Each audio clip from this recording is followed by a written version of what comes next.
C'est une boussole qui est quand même assez précise. Du coup, on l'appelle un compas. Parce qu'en fait, non seulement elle montre les points cardinaux, mais elle va montrer toute une sorte de chiffres là. Les degrés. Les degrés. Et ouais. Et alors ça va indiquer quoi? Alors moi je vais te dire par exemple, j'aimerais que tu fasses du 330. Très bien, tu pars dans le bon sens. Effectivement, le 330 il est là à droite.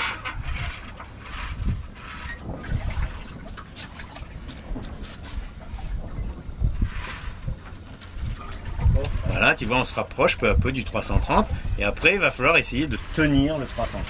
Là, je veux juste vous dire par rapport au 330 que ce que c'est. En fait, sur la carte, on est toujours par rapport au nord. Le nord, il est en haut sur une carte. Le sud, en bas. Et après, il y a l'est qui est à droite et l'ouest qui est à gauche. Et ben, en fait, quand on veut aller, par exemple, nous, on est en train de quitter le port là. Et en fait, on prend cette direction-là. On prend cette direction-là. Mais comme il n'y a rien pour nous indiquer cette direction-là, et ben en fait, on va l'indiquer par rapport au nord, tout simplement. C'est-à-dire qu'en fait, on va imaginer le nord, le sud, l'est et l'ouest. D'accord? Et nous, on veut aller dans cette direction-là. Hein, c'était ce qu'on était en train de faire. Et bien, on va prendre comme référence le nord. Le nord, c'est 0 degré. Et on va toujours tourner dans le sens des aiguilles d'une montre. Ça veut dire que l'est, c'est 90 degrés. Cap à l'est, ce serait cap à 90 degrés. En fait, l'idée simple. Bon là, il y a très peu de vent, donc ça va être un peu plus compliqué à voir. Mais en fait, ça va être de lâcher la voile, bizarrement. Hein. C'est pas plus je la tire et plus je vais vite, ça n'a rien à voir. C'est au contraire, plus je la lâche, je vais la lâcher. Et en fait, il y a quelqu'un qui va se mettre, tiens, par exemple, Florian, tu vas essayer de regarder la voile et tu vas nous dire la gueule qu'elle prend quand je la lâche.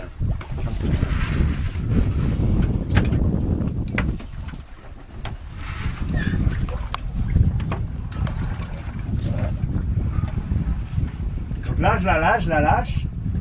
Elle prend une forme comment? Comment? Elle se bombe un peu, elle se courbe un peu. Est-ce que... Ah, il faut que le barreur ici. Ouais. Là maintenant elle fait un peu comme un drapeau, hein. Ouais. On appelle ça elle faceille. Tu restes. D'accord? Elle est plus bombée quoi. Maintenant elle faceille. Conclusion, je l'ai trop lâchée. En fait quand elle se met à faceiller, je l'ai trop lâchée.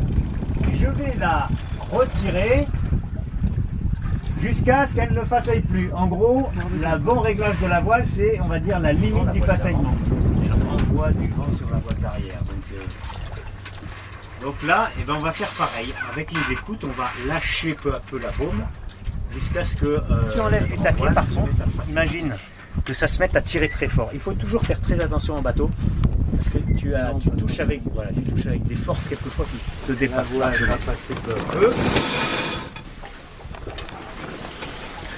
Voilà. Et donc maintenant Florian, soit tu restes devant, soit tu reviens avec nous, mais on va maintenant passer la grand voile. On ne va pas trop à droite dans l'axe. Mais c'est bien, tu arrives pas. Regarde, si tu te mets bien dans l'axe comme ça là, en te mettant plus bas là. Mets-toi là. Voilà, mets-toi plus bas. Voilà. Et là tu vas être vraiment dans l'axe. Là c'est royal. Tu as des ancêtres marins, hein, Coralie, n'oublie pas. Hein. Voilà, super. Voilà, on a enroulé le géno entièrement. Et maintenant, on va dérouler le généker. Alors, pour dérouler le généker, il faudra que...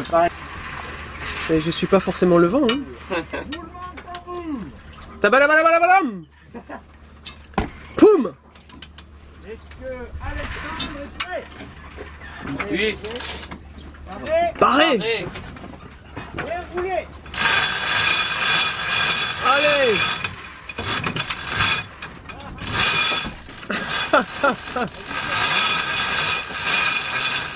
Bon sang de bois, mais que se passe-t-il?